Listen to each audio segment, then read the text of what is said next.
एक शराबी पति की कहानी है जिसने अपनी मासूम पत्नी को शराब के लिए पैसे न होने पर दूसरे को बेच दिया। यह एक दुख भरी कहानी है। तो दोस्तों, कहानी अच्छी लगे तो वीडियो को लाइक करना, शेयर करना और चैनल को सब्सक्राइब जरूर करना। साथ में घंटी वाले बटन को ज़रूर प्रेस करना। तो चलिए वीडियो स्टार्ट करते हैं और लीजिएगा कहानी का आनंद। रामफल बहुत गरीब था। दिन भर मेहनत मजदूरी करके सिर्फ 2 वक्त की रोटी के पैसे ही जुटा पाता था। खुदा का ये उसूल है कि वह गरीब के घर कन्या अवश्य जन्म देता है, ताकि वह किसी न किसी तरह का कन्यादान करके अपना परलोक सुधार सके। कन्यादान महादान माना गया है। जिसके वंश में कन्या जन्म नहीं लेती, वह वंश इस महादान से विहीन रह जाता है। गरीब रामपाल के घर में भी एक कन्या ने जन्म लिया था, जिसे उसने अपनी हैसियत के अनुसार पढ़ाया लिखाया। रामफल की बेटी का नाम कविता था, जो युवावस्था में आते आते काफ़ी सुशील और सुंदर युवती बन गई थी। युवक उसकी सुंदरता को देखकर आहें भरने लगते थे। एक दिन रामफल के मित्र गोपाल ने उससे कहा, मित्र, अब तुम्हारी पुत्री कविता भी विवाह योग्य हो गई है। लड़की पराया धन होती है और पराया धन अपने पास ज़्यादा समय तक नहीं रखना चाहिए। चोर लुटेरे सरेआम घूमते फिरते हैं, इसलिए अपनी पुत्री कविता का विवाह योग्य वर देखकर जितनी जल्दी हो सके इसका विवाह कर दो। तुम ठीक कहते हो मित्र, मैं आज ही से अपनी बेटी के लिए योग्य वर की तलाश करता हूँ। बस उसी दिन से वह कविता के लिए लड़का तलाश करने में जुट गया। रामफल की मेहनत रंग लाई और बहुत जल्द ही उसे कविता के लिए एक योग्य वर मिल गया। लड़के का नाम था कमल। शहर में रहता था और छोटा मोटा कारोबार करता था। 2 वक्त की रोटियों में कोई टोटा नहीं था। कविता दुल्हन बनकर कमल के घर आ गई। उस रात उन दोनों की सुहागरात थी। जब कविता फूलों से सजाई गई सेज पर बैठ गई थी, घर में उसके अलावा कोई नहीं था। कमल अब अकेला था। उसकी शादी में आने वाले सब रिश्तेदार चले गए थे। रात के 11 बज गए थे। कविता को समझ में नहीं आया था कि उसके पति आज की रात भी न जाने कहाँ रह गए हैं। धीरे धीरे 12 बज गए। 12:10 पर दरवाज़ा खुला। कविता संभल कर बैठ गई। उसने घूंघट और नीचा कर लिया। कमल धीरे धीरे चलता हुआ सुहाग की सेज के पास आया। वह अपने आप पर काबू रखने का पूरा प्रयास कर रहा था। उसके कदम लड़खड़ा रहे थे। कविता कलेजा थाम कर रह गई। उसने एक ही नज़र में पहचान लिया था कि उससे शराबी पति मिल गया है। एक पल के लिए उसने सोचा कि शायद हो सकता है उसके यार दोस्तों ने इस खुशी के मौके पर पिला दी हो। उसने दिमाग से बात निकाल दी। कमल धीरे धीरे चलता हुआ सेज के पास आया। वह आकर उसके पास बैठ गया। कविता लाज से सिमट गई।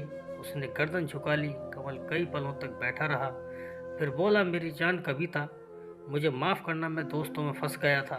सालों ने ज़बरदस्ती पिला दी थी। कविता ने कोई जवाब नहीं दिया। नाराज हो मेरी जान, कमल ने कहकर धीरे से हाथ बढ़ाया और उसका घूंघट उलट दिया। कविता ने जरा भी विरोध नहीं किया, केवल इसलिए कि यदि उसने विरोध किया तो कहीं साड़ी न फट जाए। शराबी का क्या भरोसा। कमल के सम्मुख जैसे चांद निकल आया। वह कई पलों तक कविता को एकटक देखता रहा, फिर उसने उसे अपने करीब खींच लिया। कविता ने कोई विरोध नहीं किया। दोनों इस वक्त काफ़ी करीब आ गए थे। उन्हें लगा जैसे वक्त थम गया, लेकिन यह उनका वहम था। रात मंद गति से बीत रही थी। कमरा अंधकार में डूबा हुआ था। कविता सुबह उठी और घर के काम में लग गई। उसके यहाँ और तो कोई नहीं था जो काम में उसका हाथ बटाता। कमल काफ़ी देर से उठा। उठा क्या, कविता ने उठाया था, चाय बनाकर। कमल ने चाय पी ली। कविता खाने बनाने लग गई। उसका ख्याल था कि कमल अपने काम पर जाएगा, लेकिन वह काम पर नहीं गया। जब कविता ने पूछा कि काम पर नहीं जाओगे क्या, तो उसने कह दिया था, अभी 2-4 दिन कहीं नहीं जाना। 5 दिन हो गए, कमल काम पर नहीं गया।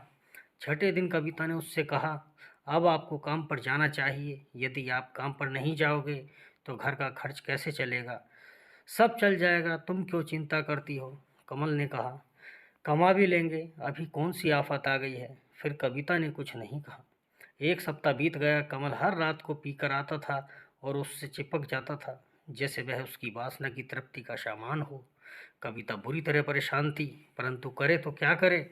उसने कई बार दबी जुबान से कहा भी था कि आपको शराब नहीं पीनी चाहिए, लेकिन कमल ने उसकी बात पर कोई ध्यान नहीं दिया था। उसके घर से उसके पिता आए और कविता को कुछ दिन के लिए अपने साथ ले गए। 2 दिन बाद कमल उसे फिर ले आया। उस दिन शाम को कमल के दो मित्र घर में ही आ गए। उन तीनों ने एक साथ बैठकर शराब पी। कविता को यह सब अच्छा नहीं लग रहा था, परंतु करती क्या, मजबूर थी। वह जाकर अपने कमरे में बिस्तर पर बैठ गई। इसका पति और उसके मित्र रात को 11 बजे तक पीते रहे। रात में 11 बजे तक कविता बैठी नहीं रही थी। उसे नींद आ गई और वह सो गई। उसका तो यह रोज का काम था। उसकी आंख तब खुली जब किसी ने उसे दबोच लिया था। उसने आंख खोलकर देखा, उसका पति नहीं था। उसने चीखना चाहा तो उसने उसके मुंह पर हाथ रख दिया। काफ़ी देर तक संघर्ष चलता रहा। आखिर में उसने कविता को दबोच लिया, किसी हिरनी की भांति, जैसे कोई शेर दबोच लेता है। कविता क्या करती? कविता रोती रही। वह उसके चुंगल में कसमसाती रही और उसकी इज्जत लुटती रही। वह सोच रही थी कि उसका पति किस काम का, जिसे इस बात का भी ज्ञान नहीं कि उसकी पत्नी के साथ क्या हो रहा है। उसके पति का वह साथी अपनी मनमानी करके चला गया। रात्रि के करीब 3 बजे उसका पति कमल उसके पास लड़खड़ाते हुए कदमों से आया। उसने कविता को छूना चाहा तो उसने उसे दूसरी ओर धकेल दिया। वह पलंग से नीचे गिर गया। बेशर्म, तुम्हें डूब मरना चाहिए, कविता ने पागलों के समान चीखते हुए उससे कहा। क्यों, क्या हुआ, ये तुम पूछते हो? क्या हुआ? कविता ने उसी तरह चीख कर कहा।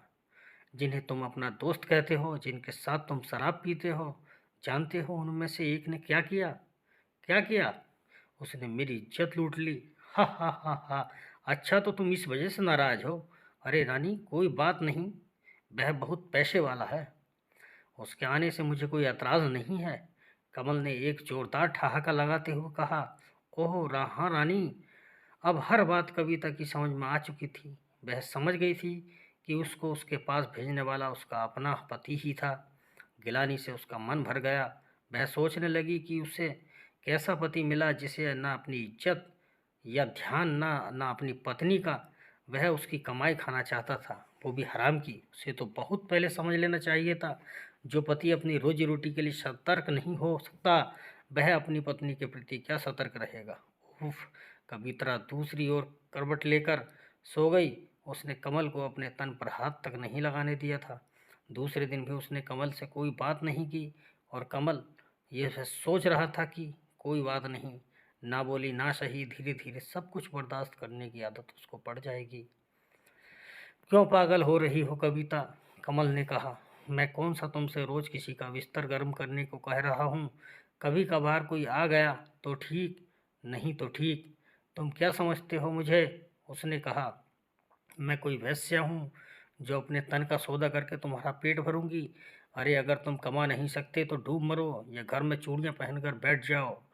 नारी तो पुरुष की इज्जत होती है। किसी ने कहा है, नारी सर्वत्र पूज्यते। कहते कहते कविता हाँफने लगी और कुछ देर खामोश रहने के बाद उसने कहा। तुम इन सब बातों को तभी समझ सकते हो जब तुम्हें अपनी इज्जत का ख्याल हो। तुमने तो ये अंगूर की बोतल ऐसी गले से लगा रही है जिसने तुम्हारे सोचने समझने की शक्ति को समाप्त कर दिया है। अगर तुम में थोड़ी भी बुद्धि है तो इस शराब को छोड़ो और अपना काम करो।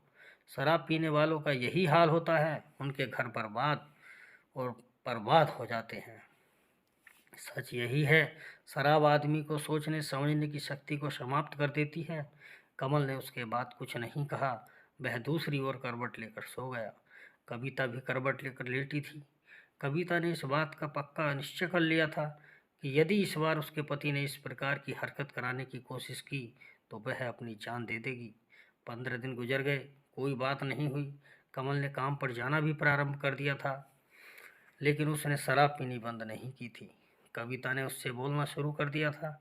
उसने सोचा था कि शायद उस दिन की बातों का उस पर असर हो गया है और वह सीधी राह पर आ गया है। कभी कभी ऐसा भी हो जाता कि आदमी को कोई बात लग जाती है, लेकिन कहते हैं ना कि कुत्ते की पूंछ 12 साल तक नलकी में रखो, जब निकलेगी टेढ़ी ही निकलेगी। कमल ने यह देखने के लिए कि अब वह क्या करती है, उस रात को फिर उसने अपने एक साथी को कविता के कमरे में भेज दिया। जब उसने जाकर उसे छुआ और उसकी आंख खुली तो उसने उसे पूरी शक्ति के साथ दूर ढकेल दिया। बचाओ, वह चीखी भी थी, परंतु बचाने कौन आता? उसे भेजने वाला तो उसका अपना पति ही था, जो अपनी पत्नी के शरीर को बेचकर उसकी कमाई खाना चाहता था। पुरुष के समक्ष नारी कमज़ोर होती है। उसने उसे दबोच लिया और अपनी इच्छा पूरी की। हवस पूरी करने के बाद वह कमरे से निकल गया। उसके जाते कविता बाहर आई और उसने दूसरी मंजिल से छलांग लगा दी। नीचे सड़क पर उसका सिर लगा, सिर फट गया और वह एक ही पल में स्वर्ग से धार गई।